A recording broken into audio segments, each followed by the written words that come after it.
ദിവസങ്ങൾ കടന്നുപോയി. അർജുൻ്റെ ദേഷ്യവും ഒപ്പം ഗായത്രിയോടുള്ള സ്നേഹവും എല്ലാം കണ്ടു ഗായത്രിക്കും അർജുനോട് ദേഷ്യം കുറഞ്ഞിരുന്നു. എങ്കിലും മാളുവിൽ നിന്നും സത്യം മുഴുവൻ അറിഞ്ഞു കഴിഞ്ഞ് അർജുനെ വീണ്ടും മനസ്സിൽ ഉൾക്കൊള്ളൂ എന്നൊരു തീരുമാനം അവൾ എടുത്തു. അർജുൻ ആണെങ്കിൽ ഗായത്രി മിണ്ടിയില്ലെങ്കിലും കൂടെയുള്ള സന്തോഷം മാത്രം മതിയായിരുന്നു. അവൻ പതുക്കെ പതുക്കെ ലഹരിയിൽ നിന്നും മുക്തമാവുന്നത് അവൻ്റെ കൂട്ടുകാർക്കും ഒരുപാട് സന്തോഷം നൽകി. അന്നായിരുന്നു അർജുൻ ഓഫീസിൽ ആദ്യം പോയി തുടങ്ങുന്നത്. അർജുൻ പോയി കഴിഞ്ഞാൽ ഗായത്രി മാത്രം ഫ്ലാറ്റിൽ ഒറ്റക്കാണ്. അവൾ പഴയ ഓർമ്മകൾ എല്ലാം അയവിറക്കി അങ്ങനെ സമയം തള്ളി നീക്കും. ഓർമ്മകളിൽ എല്ലാം അർജുൻ മാത്രമായിരുന്നു. മാളവിനോട് കൂടുതൽ സംസാരിക്കാൻ കഴിയാത്തതായിരുന്നു അവളുടെ ഏക സങ്കടം. അർജുൻ ഉണ്ടാവുമ്പോൾ മാത്രമായിരുന്നു സംസാരം. അതുകൊണ്ട് അവളോട് കൂടുതൽ ചോദിക്കാനും കഴിയില്ല. വൈകുന്നേരം അർജുൻ ഓഫീസിൽ നിന്ന് വന്നു നേരെ സോഫയിൽ ഇരുന്നു. നെറ്റിൽ തടവുന്ന അർജുനെ കണ്ടാണ് ഗായത്രി മുറിയിൽ നിന്നും വന്നത്. എന്തു പറ്റി? ഏയ്, ഒരു തലവേദന. അർജുൻ നെറ്റിയിൽ കൈവച്ചു അങ്ങനെ കിടന്നു. ഈ സമയം ഗായത്രി അടുക്കളയിൽ പോയി ഒരു ചായ ഇട്ടു അർജുന് വന്നു കൊടുത്തു. അർജുൻ അത് വാങ്ങി കുടിച്ചു. ഗായത്രിയെ നോക്കി. എന്നോട് സ്നേഹമൊക്കെ ഉണ്ടല്ലേ? ഗായത്രി ഒന്നും മിണ്ടാതെ പോയി. അർജുൻ ചിരിച്ചുകൊണ്ട് ഫോൺ എടുത്തു സുധീറിനെ നമ്പർ ഡയൽ ചെയ്തു. ഡാ, പ്രോഗ്രാമിന് ഫുൾ സെറ്റല്ലേ? എനിക്കിനി വരാൻ വയ്യ, തലവേദന. അജു ജോൺ ഓഫീസിൽ തന്നെ ഉണ്ട്. ഞങ്ങളിപ്പോൾ അങ്ങോട്ട് പോവും. നീ വയ്യെങ്കിൽ വരണ്ട. ഓക്കേടാ. എന്നാ തിരിച്ചു വരുമ്പോൾ ഇങ്ങോട്ട് വാ. ഇന്ന് ഇവിടെ കൂടാം. ഓക്കേടാ. അർജുൻ ഫോൺ വെച്ച് മുറിയിൽ പോയി ഡ്രസ്സ് അയക്കാൻ തുടങ്ങി. ഷർട്ട് അയച്ച് ബെൽറ്റ് ഒരു പാൻറ്റിൻ്റെ സിബ് അയക്കാൻ തുടങ്ങുമ്പോൾ ആണ് ബാത്റൂമിൽ നിന്നും ഗായത്രി കുളി കഴിഞ്ഞിറങ്ങിയത്. ആ കാഴ്ച കണ്ടു ഗായത്രി വേഗം തിരിഞ്ഞു നിന്നു. അർജുൻ അവൾ തിരിഞ്ഞു നിന്നതും ബെഡിൽ നിന്നും മുണ്ടെടുത്ത് ഉടുത്തു അവളെ നോക്കി ചിരിച്ചു. ഇനി നോക്കിക്കോ. ഗായത്രി പതിയെ തിരിഞ്ഞു നോക്കി. പിന്നെ കണ്ണാടിയുടെ മുന്നിൽ പോയി നിന്നും മുടിയിൽ ഈറൻ കളഞ്ഞുകൊണ്ടിരുന്നു. അർജുൻ ഇതെല്ലാം നോക്കി നിൽക്കുകയായിരുന്നു. അവൻ നോക്കുന്നത് കണ്ണാടിയിലൂടെ കാണുന്ന ഗായത്രിക്ക് എന്തോ മടി തോന്നി. അവൾ വേഗം മുടി പിറകിലേക്കിട്ടു. ചെറിയ വട്ടപ്പൊട്ട് തൊട്ട് ഒരു നുള്ളു കുങ്കുമവും തൊട്ട് തിരിഞ്ഞതും അർജുൻ അവൾക്കരികിൽ ഉണ്ടായിരുന്നു. അവൾ പേടിച്ചു പുറകിലേക്ക് നീങ്ങി. അർജുൻ അവളുടെ സൗന്ദര്യത്തിൽ മതിമറന്നു നിൽക്കുകയായിരുന്നു. ഒരു ചമയങ്ങളും ഇല്ലാതെ അവളുടെ മുഖത്തെ ഐശ്വര്യം അവൻ ഇമവെട്ടാതെ നോക്കി നിന്നു. ഗായത്രിക്കാകെ പരിഭ്രമം തോന്നി. അവൾ അവനെ മറികടന്നു പോകാൻ നിന്നതും അർജുൻ അവളുടെ കയ്യിൽ പിടിച്ചു അവൻ്റെ ദേഹത്തേക്ക് വലിച്ചിട്ടു. അവളുടെ കഴുത്തിലൂടെ ഒഴുകുന്ന വെള്ളത്തുള്ളികൾ നോക്കി അർജുൻ കൊതിയോടെ നിന്നു. അർജുൻ്റെ കൈ അവളുടെ ഇടുപ്പിൽ അമർന്നതും അവൾ കയ്യിൽ ബലമായി പിടിച്ചു. അർജുൻ വീണ്ടും അവളോട് കൂടുതൽ ചേർന്ന് നിന്നു. അവൻ അടുക്കും തോറും മുമ്പുണ്ടായിരുന്ന ഭയത്തേക്കാൾ മറ്റെന്തോ വികാരം ഉള്ളിൽ ഉണരുന്നത് ഗായത്രി അറിഞ്ഞു. അവളുടെ ഹൃദയമിടിപ്പ് കൂടി. അർജുൻ്റെ ഉള്ളിൽ വികാരങ്ങളുടെ വേലിയേറ്റം തുടങ്ങിയിരുന്നു. അവളുടെ ഓരോ അണുവിലും ചുംബനം കൊണ്ട് മൂടാൻ അവന് തോന്നി. എത്ര അടക്കാൻ ശ്രമിച്ചിട്ടും അണപൊട്ടിയൊഴുകുന്ന വികാരങ്ങളെ ദമിക്കാൻ എന്ന വണ്ണം അവൻ അവളുടെ കഴുത്തിൽ അമർത്തി ചുംബിച്ചു. ഗായത്രി ഒന്ന് പിടഞ്ഞു. അവൻ നിയന്ത്രിക്കാൻ കഴിയാത്ത വിധത്തിൽ അവൻ്റെ ചുണ്ടുകൾ അവളുടെ കഴുത്തിലൂടെ ഓടി നടന്നു. ഗായത്രിയും മറ്റൊരു ലോകത്തെന്ന പോലെയായിരുന്നു. അവളുടെ കഴുത്തിൽ നിന്നും അവൻ്റെ അധരങ്ങൾ അവളുടെ മുഖത്തേക്ക് പാഞ്ഞു. കവളിൽ ഒരു നോവ് പടർത്തി അവൻ ചുംബനം കൊണ്ട് മൂടി. അവളുടെ അധരങ്ങളെ കടിച്ചു വലിക്കുമ്പോൾ എന്തോ ഗായത്രിക്ക് വേദന തോന്നിയില്ല. അവളും അതിൽ ലയിച്ചു പോയിരുന്നു. അർജുൻ്റെ കൈകൾ സ്ഥാനം മാറുന്നതും അവളുടെ വസ്ത്രം അയക്കാൻ തുടങ്ങുന്നതും ഒന്നും ഗായത്രി അറിഞ്ഞില്ല. അവൻ്റെ ചുംബന ലഹരിയിൽ ആയിരുന്നു. അർജുൻ അവളുടെ ചുരിദാറിൻ്റെ പിറകിലെ സിബ് പിടിച്ചു താഴ്ത്തി. പിന്നെ അവൻ്റെ മുഖം അവളുടെ മാറിൽ പോയിത്തി. ഗായത്രിയുടെ ഹൃദയം വല്ലാതെ മിടിച്ച് പുറംഭാഗത്തു കൂടെ അർജുൻ്റെ കൈകൾ ചലിച്ചു കൊണ്ടിരുന്നു. എങ്കിലും അവൾ തടയാൻ പോയില്ല. ഒടുവിൽ വികാരം പൊട്ടിക്കൊണ്ട് പുറപ്പെടും എന്ന് തോന്നിയ നിമിഷം അർജുൻ അവളെ കൈകളിൽ കോരിയെടുത്ത് ബെഡിൽ കിടത്തി. ഗായത്രി കണ്ണുകൾ അടച്ചു കിടന്നു. അവനെ നോക്കാൻ ലജ്ജ തോന്നി. അവളുടെ ദേഹത്തേക്ക് അമർന്നുകൊണ്ട് അർജുൻ അവളിൽ പടരാൻ തുടങ്ങി. രണ്ടുപേരും ആ ലഹരിയിൽ തന്നെ ആയിരുന്നു. കാളിംഗ് ബെൽ അടിക്കുന്ന ശബ്ദം കേട്ടപ്പോൾ ആണ് രണ്ടുപേർക്കും ബോധം വന്നത്. അർജുൻ വേഗം അവളിൽ നിന്നും എഴുന്നേറ്റു. ഗായത്രി അർജുനെ നോക്കാൻ മടിച്ചുകൊണ്ട് ചുരിദാർ ശരിയാക്കി എഴുന്നേറ്റ് പോയി. അർജുന് ദേഷ്യവും നിരാശയും തോന്നി. അവൻ വന്നവരെ മനസ്സിൽ ചീത്ത വിളിച്ചുകൊണ്ട് വാതിൽ തുറന്നു. ജോണും സുധയുമായിരുന്നു. അവരെ ദേഷ്യത്തിൽ നോക്കി അർജുൻ അകത്തേക്ക് പോയി. ജോണും സുധയും പരസ്പരം നോക്കി അവൻ്റെ പുറകിൽ പോയി ചെയറിൽ ഇരുന്നു. എന്താടാ മുഖം വല്ലാതിരിക്കുന്നേ? നിങ്ങൾ കറക്റ്റ് സമയത്ത് വന്നല്ലോ. അപ്പോൾ മോന് കാര്യമായ എന്തോ പരിപാടിയിൽ ആയിരുന്നല്ലേ? എന്ത് പരിപാടി? ഒന്ന് പോയ സുധി. ഡാ പൊട്ട, മുഖത്തുള്ള അവളുടെ കുങ്കുമം തുടച്ചു കളഞ്ഞു പറ. അർജുൻ ചമ്മലോടെ തുടച്ചുകൊണ്ട് അവരെ നോക്കി ചിരിച്ചു. ജോൺ അർജുൻ്റെ കൈ പിടിച്ചു തിരിച്ചു. ഇതാണല്ലേ നിന്റെ തലവേദന? കൈവിടടാ പട്ടി. അവർ രണ്ടുപേരും അർജുനെ കളിയാക്കി. അർജുൻ എന്തോ ഗായത്രിയെ വീണ്ടും കാണാൻ തോന്നി. ഗായത്രിയുടെ അവസ്ഥയും അങ്ങനെ തന്നെ ആയിരുന്നു. എല്ലാം സംഭവിക്കുമ്പോൾ തടുക്കാത്ത അവളുടെ മനസ്സിനോട് അവൾ ചോദിച്ചു.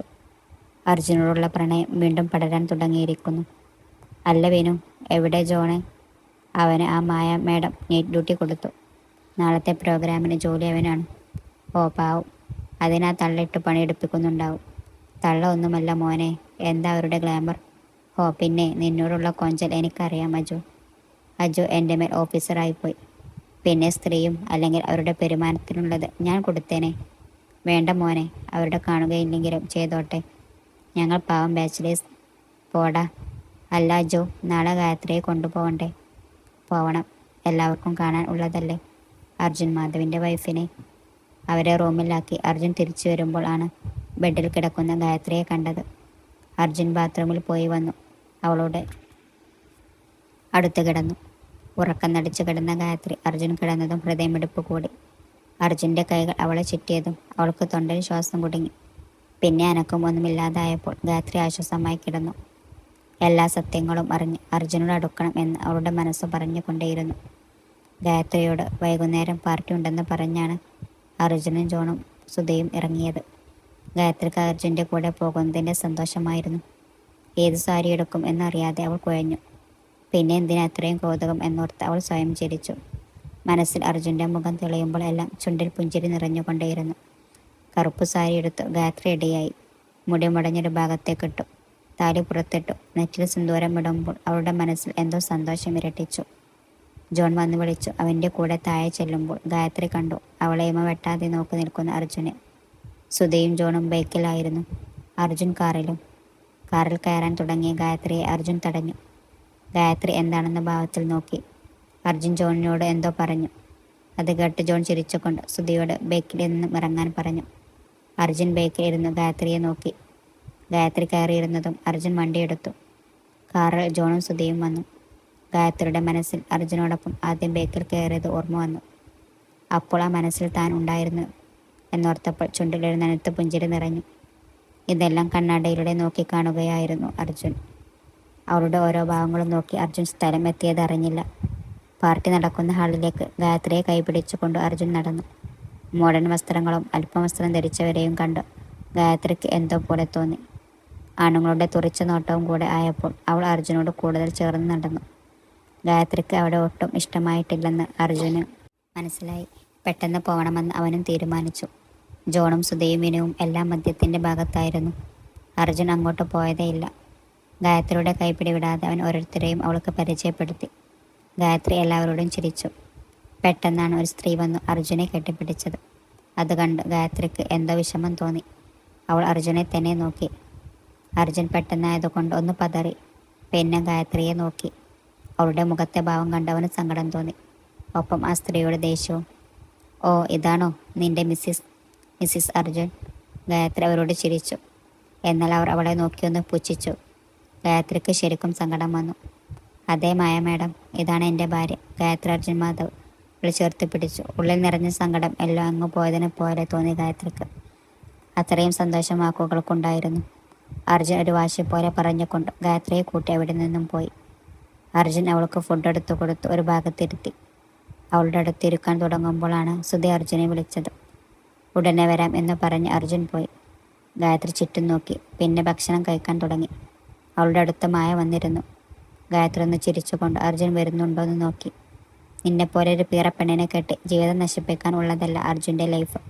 അവനെപ്പോലെ ഒരാളെ അങ്ങനെ ആർക്കും കിട്ടില്ല. അവനുണ്ടല്ലോ ഞങ്ങളുടെ കമ്പനിയിലെ ടാലൻറ്റ് പേഴ്സണാണ്. അവൻ്റെ ഫ്യൂച്ചർ എന്താണെന്ന് അറിയുമോ നിനക്ക്? ഗായത്രിക്ക് അവർ എന്തിനാ ഇങ്ങനെയൊക്കെ പറയുന്നതെന്ന് മനസ്സിലായില്ല. അവൾക്ക് കരച്ചിൽ വന്നിരുന്നു. നീ വെറും ലോ ക്ലാസ് ഫാമിലിയിൽ പെണ്ണാണെന്ന് നിന്നെ കണ്ടാൽ തന്നെ അറിയാം. അതുകൂടെ കേട്ടപ്പോൾ ഗായത്രിയുടെ കണ്ണുകൾ നിറഞ്ഞു. അവൾ എഴുന്നേറ്റ് പുറത്തേക്ക് പോകാൻ നിൽക്കുമ്പോഴാണ് അർജുൻ്റെ നേരത്തെ തട്ടി അവൾ നിന്നത്. അർജുൻ്റെ മുഖത്ത് ദേഷ്യം കണ്ടപ്പോൾ തന്നെ എല്ലാം അവൻ കേട്ടിട്ടുണ്ടെന്ന് അവൾക്ക് മനസ്സിലായി. അവൾക്ക് പേടി തോന്നി. അവനെ നോക്കി ചിരിച്ചുകൊണ്ട് പോകാമെന്ന് പറഞ്ഞു. അവരോട് രണ്ട് വാക്ക് പറയാതെ എങ്ങനെ പോകാനാ? നീ വന്നേ. അർജുൻ അവളുടെ കയ്യിൽ പിടിച്ചു വലിച്ചുകൊണ്ട് അവരുടെ അടുത്ത് ചെന്ന് നിന്നു. മായ മേഡം, ഒരു കാര്യം. ഇവൾ എൻ്റെ ഭാര്യയാണ്. ഇവളെപ്പറ്റി നിങ്ങൾ പറഞ്ഞതെല്ലാം ഞാൻ കേട്ടു. എനിക്ക് വന്ന ദേഷ്യത്തിന് ഇപ്പോൾ ഞാൻ നിങ്ങളെ തല്ലേണ്ടതാണ്. പക്ഷേ ഒരു സ്ത്രീ ആയതുകൊണ്ട് മാത്രം ഞാൻ നിങ്ങളെ വെറുതെ വിടുന്നു. പിന്നെ നിങ്ങളുടെ സൂക്കേടിനുള്ള മരുന്ന്. അതധികം വൈകാതെ കിട്ടും. 2 കൈയും നീട്ടി വാങ്ങാൻ റെഡി ആയിക്കോ. ദേഷ്യം കൊണ്ട് വലിഞ്ഞു മുറിയുക മുഖത്തോടെ അർജുൻ പറഞ്ഞുകൊണ്ട് ഗായത്രിയുടെ കൈ പിടിച്ചു പുറത്തേക്ക് പോയി. പുറത്തിറങ്ങിയതും അവരുടെ അടുത്തേക്ക് ജോണും സുധയും വിനുവും വന്നു. ജോൺ, നിങ്ങൾ ഇവിടെ നിൽക്ക്, ഞാൻ ഇപ്പോൾ വരാം. നീ എവിടെ പോവാ? എനിക്കൊരു ജോലിയുണ്ട്. അവളെ വെറുതെ വിട്ടു പോന്നാൽ അർജുൻ പിന്നെ എന്താ? എൻ്റെ പെണ്ണിനോട് അങ്ങനെയൊക്കെ പറഞ്ഞിട്ട് ചുമ്മാ ഇരിക്കണോ ഞാൻ? വേണ്ട, ഗായത്രി അർജുൻ്റെ കയ്യിൽ പിടിച്ചുകൊണ്ട് പറഞ്ഞു. അവളുടെ കയ്യിൽ നിന്നും പിടിവിട്ടുകൊണ്ട് അർജുൻ അവളെ നോക്കി ചിരിച്ചു. വിനു, ഇവൾക്ക് കുടിക്കാൻ എന്തെങ്കിലും കൊടുക്ക്, ഞാൻ ഇപ്പോൾ വരാം. അർജുൻ പോയതും വിനു ഒരു കൂൾ ഡ്രിങ്ക് എടുത്തു ഗായത്രിക്ക് കൊടുത്തു. അത് കുടിച്ചപ്പോൾ തന്നെ ഒരു കയ്പ് തോന്നി അവൾക്ക്. എങ്കിലും നല്ല ദോഹം തോന്നിയത് കൊണ്ട് അവൾ അത് മുഴുവൻ കുടിച്ചു. കുറച്ചു കഴിഞ്ഞ് പുറത്തു വരുന്ന അർജുൻ കാണുന്നത് ചെയറിൽ തല ചെരിച്ചു വെച്ചിരിക്കുന്ന ഗായത്രിയാണ്. എന്താണെന്നറിയാൻ അവൻ ഓടി വന്നു. ജോണും വിനുവും സുധയും എല്ലാം അവൾക്ക് ചുറ്റും ഉണ്ട്. ഗായത്രിയെ തട്ടി വിളിച്ചുകൊണ്ട് അർജുൻ അവരോട് കാര്യം തിരക്കി. അജു, ഈ പന്നി ഇവൾക്ക് കൊടുത്തത് മറ്റേ ഡ്രിങ്കാണടാ. അർജുൻ ഞെട്ടി വിനുവിനെ നോക്കി. വിനു ദയനീയ ഭാവത്തിൽ അതെ എന്ന് കാണിച്ചു. അർജുൻ ദേഷ്യത്തിൽ അവനെ നോക്കിയതും അവൻ കൈകൂപ്പി.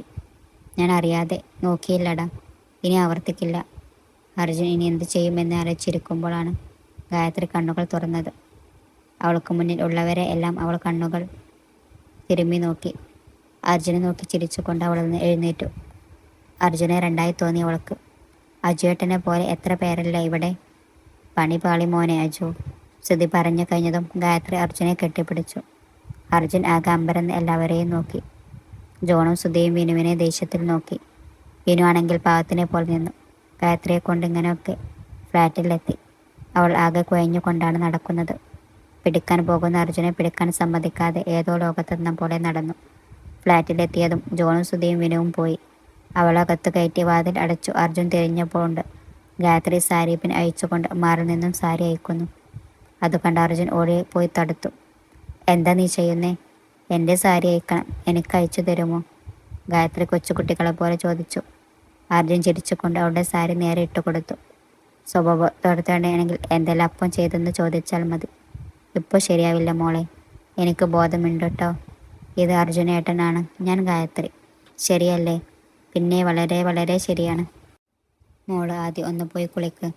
അർജുൻ അവളെ കൊണ്ട് മുറിയിലേക്ക് പോകാൻ നിന്നതും ഗായത്രി അവൻ്റെ പിടിയിൽ നിന്ന് വിട്ടു. വേഗം അവൻ്റെ കോളറിൽ കുത്തിപ്പിടിച്ചു. നിങ്ങളുടെ ആ പെണ്ണ് തമ്മിൽ എന്താ ബന്ധം? ഏതു പെണ്ണ്? ആ പെണ്ണ്. നിങ്ങൾക്ക് അവളെ അല്ല ഇഷ്ടം, അതുകൊണ്ടല്ലേ എന്നെ ഇഷ്ടമല്ലാതെ ഇരുന്നത്? എനിക്കെല്ലാം മനസ്സിലായി.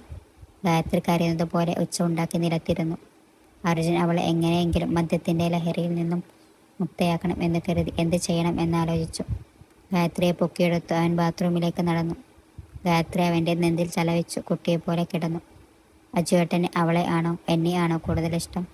നിന്റെ അമ്പേടെ നായരെ, മിണ്ടാതെ ഇരുന്നോ? അവളുടെ ഒരു കുനിഷ്ഠ ചോദ്യം. അവൻ ദേഷ്യപ്പെട്ടപ്പോൾ ഗായത്രി കൈകൊട്ട് കുത്തി. അവളെ ബാത്റൂമിൻ്റെ വാതിലൊക്കെ നിർത്തി. ഗായത്രി അർജുൻ്റെ തോളിൽ കൈയിട്ട് കൊട്ടുകൊണ്ട് അവനോട് ചേർന്ന് നിന്നു. അവളുടെ നോട്ടം അവൻ്റെ ഹൃദയത്തിൽ കൊണ്ടു. എന്നെ കുളിപ്പിച്ച് തരുമോ? ഗായത്രി ചോദിച്ചതും അർജുൻ അവളെ ഇടുപ്പിലൂടെ കൈയിട്ട് ചേർത്ത് നിർത്തി. അവളുടെ മുഖം മറുകൈ കൊണ്ട് അവനോട് അടുപ്പിച്ചു. അവളുടെ അതരങ്ങൾ അവൻ കവർന്നു. അപ്പോൾ മദ്യത്തിൻ്റെ ആലസ്യത്തിൽ ആണെന്നോ ഒന്നും അവൻ ചിന്തിച്ചില്ല. അവളും അവനോട് ചേർന്നു. ഒരു ഗാഢ ചുംബനമായി അത് മാറി.